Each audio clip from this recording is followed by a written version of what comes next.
Hello hi friends, ఎలా ఉన్నారు? బాగున్నారా? నెల్లూరు నుంచి నేను పవినండి. ఫ్రెండ్స్, నేను ఇక్కడ టమాటో ఊరగాయ అంటారు కదా, అది చేసి పోతున్నాను.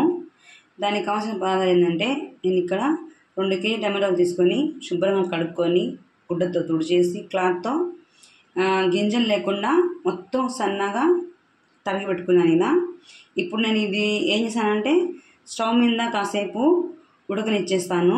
తర్వాత దీనికి కావాల్సిన పదార్థాలు అనేది మిగతాయి చూపిస్తాను అనమాట. ఓకేనా? స్టవ్ వెలిగించేసాను. ఇది ఉడకని పొయ్యి మీద నేను ఇది కొంచెం బాగా ఉడికిపోయినాక, నీళ్ళన్నీ ఇంకిపోయినాక మేము పోపు వేసుకుందాము. ఓకేనా? చూడండి, ఇక్కడ వాటర్ మనకి ఇంకిపోతా వస్తున్నాయి కదా, ఇంకా బాగా డ్రై అయిపోవాలి. తర్వాత తీసుకుందాం మనము. చూడండి ఫ్రెండ్స్, ఇక్కడ మొత్తం బాగా నీళ్ళతో పాటు మొత్తము ఇంకిపోయి ఇలా గుజ్జులాగా అయిపోయింది కదండి. ఇప్పుడు నేను దీన్ని ఊరగాయ చేశాను.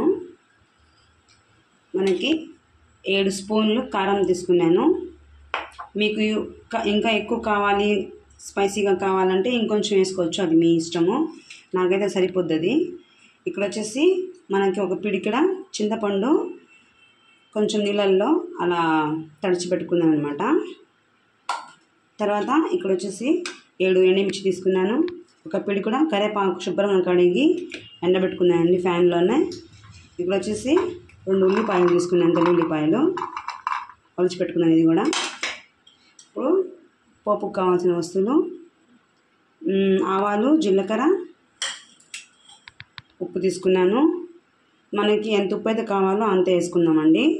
ఇంకొంచెం ఎక్కువ కావాలన్నా కానీ వేసుకోవచ్చు, అది మీ చాయిస్. పసుపు పెట్టుకున్నానండి. ఇప్పుడు నేను దీంట్లో ఆయిల్ వేసుకుంటున్నానండి.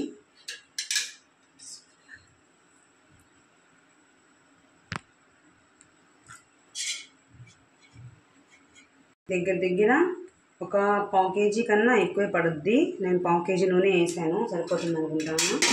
తర్వాత మనం ఊరగాయ రెడీ అయిపోయినాక కొంచెం వేడిగా చేసుకొని ఆయిల్ వేసుకుందాం మళ్ళీ దానిపైన.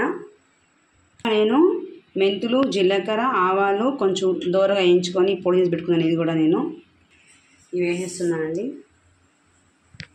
కొంచెం మెంతులు కూడా వేసుకుంటున్నాను. ఇప్పుడు ఉల్లిపాయలు,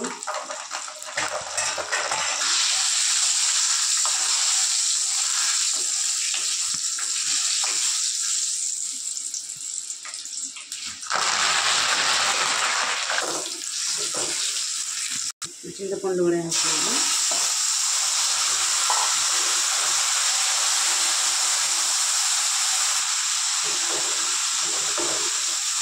ఇప్పుడు కారం కూడా,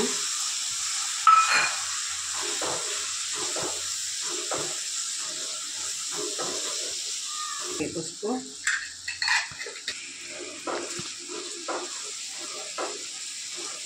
చూడండి ఫ్రెండ్స్, నేను సగం ఉప్పు వేస్తున్నాను.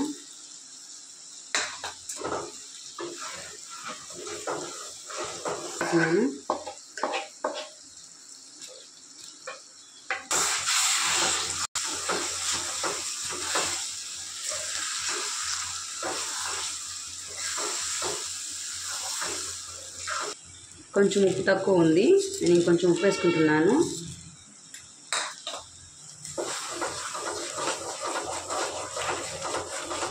కాసేపు బాగా మగ్గనిద్దాము సిమ్లో పెట్టేసి.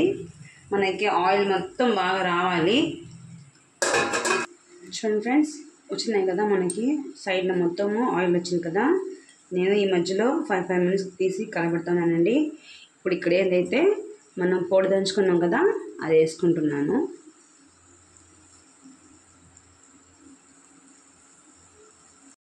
బాగా కలిపేద్దాము.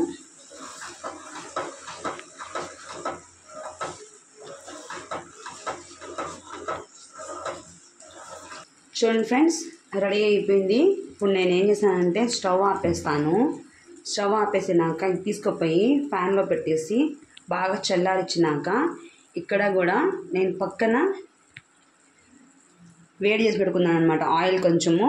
ఈ ఆయిల్ ఏంటంటే ఇది చల్లంగా అయిపోయినాక నేను దీంట్లోకి షిఫ్ట్ చేసుకుంటాను మొత్తము గ్లాస్ బాటిల్కి. మీరు ఇది ఉంటే వేసుకోండి, లేకపోతే మనకి ప్లాస్టిక్ డబ్బా అయినా కూడా వేసుకోవచ్చు. ఇది వేసేసినాక ఆయిల్ ఏంటంటే దీని మీద వేసేయాలి. అప్పుడు ఏంటంటే మనకి ఒక నెల నిలువ ఉంటుందండి. కానీ తడి చేయిలు, తడి చెంచాలు అవి వేస్తే తొందరగా చెడిపోతుందండి ఊరగాయ. మీకు నచ్చితే లైక్ చేయండి, మా ఛానల్ని సబ్స్క్రైబ్ చేసుకోండి. కామెంట్ బాక్స్లో ఎలా ఉందో కామెంట్ పెట్టండి. లైక్ చేయండి ఫ్రెండ్స్.